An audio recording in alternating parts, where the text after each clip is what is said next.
Hello everyone, आप सभी दोस्तों का स्वागत है। इस वीडियो में हम लोग देखने वाले हैं सुदीप फार्मा आईपीओ को। सुदीप फार्मा आईपीओ के बारे में बात करें तो इस आईपीओ में यदि अलॉटमेंट मिला है तो लिस्टिंग डे पे लिस्टिंग डे स्ट्रैटेजी किस तरीके की कैसी रहनी चाहिए, जिनको अलॉटमेंट नहीं मिला है उनकी क्या कुछ स्ट्रैटेजी रहनी चाहिए, ग्रे मार्केट प्रीमियम में बदलाव कितनी दिख रही है, लॉन्ग टर्म और शॉर्ट टर्म के लिए क्या कुछ मेरी पर्सनल यहाँ पे स्ट्रेटजी रहने वाली है इस आईपीओ के बारे में हम लोग बात करेंगे। सो वीडियो को इन तक देखिएगा और ऐसे ही daily IPO grey market premium से जुड़ी अपडेट के लिए चैनल को सब्सक्राइब कर लीजिए। साथ ही कमेंट्स में टेलीग्राम ग्रुप का लिंक दिया गया है, वहाँ भी जुड़ सकते हो टाइम पे अपडेट के लिए। आईपीओ के बारे में बात करते हैं तो सुदीप फार्मा आईपीओ में यहाँ पे 21 नवंबर को आप लोगों को पहला दिन अप्लाई करने के लिए इस समय रखा गया था।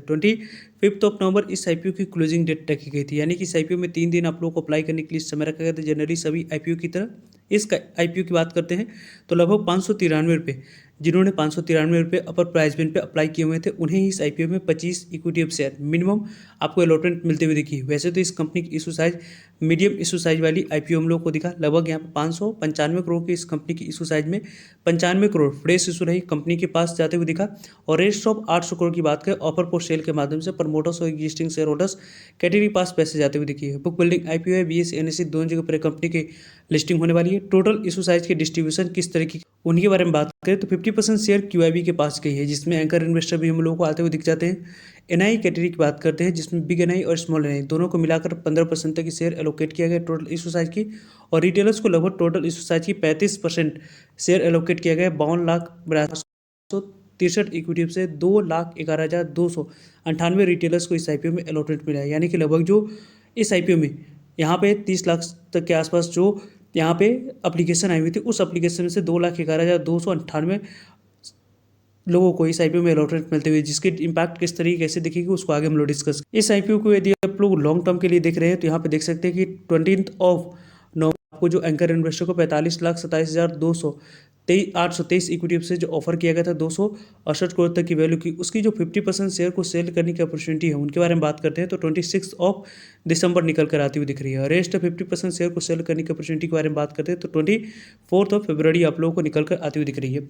सुदीप फार्मा आईपीओ के बारे में बात करें तो लगभग इस जो इंपॉर्टेंट डेट्स है उनके बारे में बात करते हैं तो इंपॉर्टेंट डेट्स में आप लोगों को 25 नवंबर थी। यहाँ पे इस आईपीओ के बारे में बात करें में आप लोगों को पैसे रिफंड करने की डेट है। अभी तक आप लोगों को पैसे रिफंड नहीं किए गए हैं तो अभी तक आप लोगों को कल तक पैसे रिफंड कर दिए जाएंगे। कल तक डीमेट अकाउंट में शेयर को क्रेडिट कर दिए जाएंगे और 28 नवंबर को कंपनी की लिस्टिंग बीएस एनएसई दोनों जगह पर होते हुए दिख जाएगी। कंपनी के बारे में बात करें तो यहाँ पे प्रमोटर्स की होल्डिंग अभी रहने वाली है। कंपनी की प्रमोटर्स की होल्डिंग प्री आईपीओ से पहले 89.37% थी, अभी 76.15% की होल्डिंग इस कंपनी में अभी भी प्रमोटर्स के पास दिख रही है, जो कि एक अच्छी शेयर होल्डिंग्स पैटर्न इस कंपनी में दिख रही है। कंपनी की जो फंडामेंटल रही है उनके बारे में बात करते हैं तो डेट इक्विटी इस कंपनी की किस तरीके की कैसी दिखी, 0.20 की यहाँ पर डेट इक्विटी रही है। और रिटर्न नेटवर्थ के बारे में बात करें 27.88% की रही है। प्रॉफिट आफ्टर टैक्स मार्जिन की बात करते हैं तो 27.63% की, इबिटा मार्जिन 39.70 की, और प्राइस टू बुक वैल्यू के बारे में बात करते हैं 12.93 की। और ओवरऑल इस कंपनी की जो वैल्यूएशन है उनके बारे में बात करें 48 की प्राइस टोनी पर कंपनी की वैल्यूएशन निकल कर आती हुई। वैल्यूएशन के अकॉर्डिंग बात करते हैं तो कंपनी की यहाँ पे पेयर कंपटीटर पहले से कोई लिस्टेड नहीं है, इसके कारण से वैल्यूएशन मैट्रिक्स पर आप लोग पेयर कंपटीटर से वैल्यूएशन सस्ती है या महंगी उसको यहाँ पे डिसाइड नहीं कर सकते। अब पूरी तरीके से डिपेंड करेगी मार्केट की कंडीशन और साथ साथ डिमांड्स में कि लिस्टिंग के बाद इस कंपनी में किस तरीके कैसे डिमांड्स दिख रही है, उसके कारण से आप लोगों को आने वाले समय में मूव यहाँ पे दिख सकती है। जो इस आईपीओ की नंबर ऑफ टाइम फिगर दिखा था उनके अकॉर्डिंग क्या कुछ यहाँ पे इंडिकेशन मिलते हुए दिख रही है। क्यूआईबी कैटेगरी की तरफ से 213 गुना तक सब्सक्राइबर है, इंडिकेट कर रहा है कि ये कंपनी शॉर्ट टर्म में ना लेकिन लॉन्ग टर्म में ये कंपनी आपको मूव अच्छी दिखाती हुई दिख सकती है, इसकी चांस ज़्यादा बन रही है। साथ साथ एनआई कैटेगरी में भी आप लोगों को 117 गुना तक सब्सक्राइब हुआ है, जिसमें से बिग एनआई कैटेगरी में लगभग आपको 135 गुना तक सब्सक्राइब हुई। स्मॉल एनआई कैटेगरी में लगभग 80 गुना से ज़्यादा आईपीओ सब्सक्राइब हुआ है। रिटेलर्स कैटेगरी में 16 गुना तक आईपीओ सब्सक्राइब हुई और टोटल सब्सक्रिप्शन फिगर 93.71 टाइम तक सब्सक्राइब हुई। और लगभग यहाँ पे 30 लाख तक की एप्लीकेशन इस आईपीओ में आते हुए देखी। इस एप्लीकेशन में से लगभग 2,11,000 तक की बात करें तो एप्लीकेशन को अलॉटमेंट मिलते हुए दिखी है। और इस आईपीओ के बारे में बात करते हैं तो लगभग इस आईपीओ जो अभी भी ग्रे मार्केट प्रीमियम कारोबार करती हुई दिख रही है उनके बारे में बात करते हैं तो 100 रुपीज़ पे इसकी ग्रे मार्केट प्रीमियम अभी आप लोगों को कारोबार करती हुई 100 रुपीज़ पे इसकी ग्रे मार्केट प्रीमियम आ चुकी है। मार्केट में जो पॉजिटिव मूव दिख रही है उसकी डायरेक्टली इम्पैक्ट इस कंपनी की ग्रे मार्केट प्रीमियम पे दिख रही है। लगभग यहाँ पे 693 रुपये लिस्टिंग प्राइस निकल कर आ रही है और एक प्लॉट पे लगभग 17% के पास लिस्टिंग मिलने की चांस है। यहाँ पे आप लोगों को बात करें हम लोग तो 2500 के आसपास आईपीओ एक लॉट पे, यानी कि 15,000 की लॉट पे आप लोगों को लगभग 25 100 के आसपास लिस्टिंग मिलने की चांस बन रही है। वही यदि हम लोग बात करें small NI big NI category में अलॉटमेंट मिली है तो लगभग 34,000 के आसपास लिस्टिंग मिलने की चांस बनती हुई दिख रही है। यदि हम लोग बात करते हैं तो इस आईपीओ में आप लोगों को अलॉटमेंट मिली है तो क्या करनी चाहिए, अलॉटमेंट मिला है या नहीं, क्या करना चाहिए। यदि हम लोग बात करते हैं तो इस आईपीओ में यहाँ पे यदि अलॉटमेंट मिला है तो पर्सनली आप क्या करोगे। तो इस कंपनी की बात करते हैं तो यहाँ पे जो इस कंपनी की 20% के आसपास लिस्टिंग होती है तो लगभग कंपनी की जो कट ऑफ प्राइस है उससे 5 या 10% के ऊपर यहाँ पे स्टॉप लॉस के साथ इस कंपनी को होल्ड करने की प्लानिंग कर सकते हैं। यदि आप लोग की बात करें यहाँ पे इस कंपनी में पर्सनली अलॉटमेंट नहीं मिलता तो यहाँ पे मैं क्या करता, तो लगभग आप लोगों को कल जो लो बनेगी उस लो को और यहाँ पे हाई को ब्रेक करके पूरी ऑल टाइम हाई पे क्लोजिंग कल दे देती है तो यहाँ पे परसों यानी कि आपको आने वाले समय में फ्राइडे को यहाँ पे बाइंग करने की प्लानिंग रहेगी और स्टॉप लॉस कल के लो को यहाँ पे स्टॉप लॉस के साथ होल्ड करने की प्लानिंग आने वाले समय में रहने वाली है।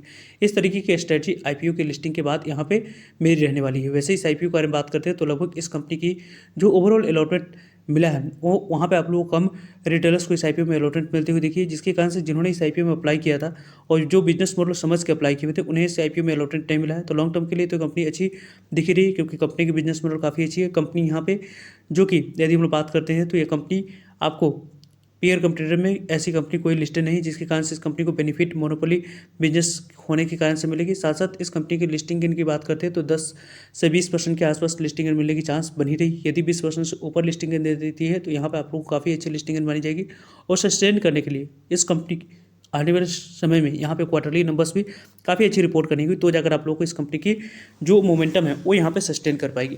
वैसे इस कंपनी के बारे में बात करते हैं तो यहाँ पे आप लोगों को लॉन्ग टर्म के लिए कंपनी अच्छी दिख रही है, लेकिन वैल्यूएशन मैट्रिक्स पे यदि हम लोग बात करें तो कंपनी यदि किसी भी कारण से 500 या उससे नीचे कभी भी आप लोगों को मिलती है साल भर के अंदर में तो यहाँ पर आप लोगों को काफ़ी अच्छी वैल्यूएशन मैट्रिक्स पर कंपनी अट्रैक्टिव दिखेगी। लिस्टिंग के बाद की मोमेंटम की बात करते हैं तो प्ले करने के लिए स्ट्रिक्टली स्टॉप लॉस को यहाँ पे फॉलो करनी चाहिए। यदि आप लोग स्टॉप लॉस को फॉलो नहीं करेंगे तो काफ़ी बड़ी एक्सीडेंट होने की चांस आप लोगों को बनती हुई दिख सकती है। इस आईपीओ में यदि हम लोग बात करते हैं तो कल 10 से लेकर 10:30 के बीच में जो लो बनेगी उस लो को एक स्टॉप लॉस के साथ यहाँ पे पूरे दिन तक इस लो को ब्रेक करके नीचे नहीं आती है, फॉलो अप में दूसरी भी कैंडल नीचे क्लोजिंग नहीं देती है, तब तक यहाँ पे होल्ड करने की प्लानिंग जिन्हें अलॉटमेंट नहीं मिला है उनके लिए यहाँ पे इस तरीके की स्ट्रेटजी देखी जा सकती है। और जिन्होंने इस आईपीओ में अलॉटमेंट की बात करते हैं जिन्हें मिला है और सिर्फ लिस्टिंग गेन के लिए इस आईपीओ में अप्लाई किया था तो उनको जो लिस्टिंग गेन मिल रही है उसको लिस्टिंग गेन लेकर निकलने की प्लानिंग करनी चाहिए।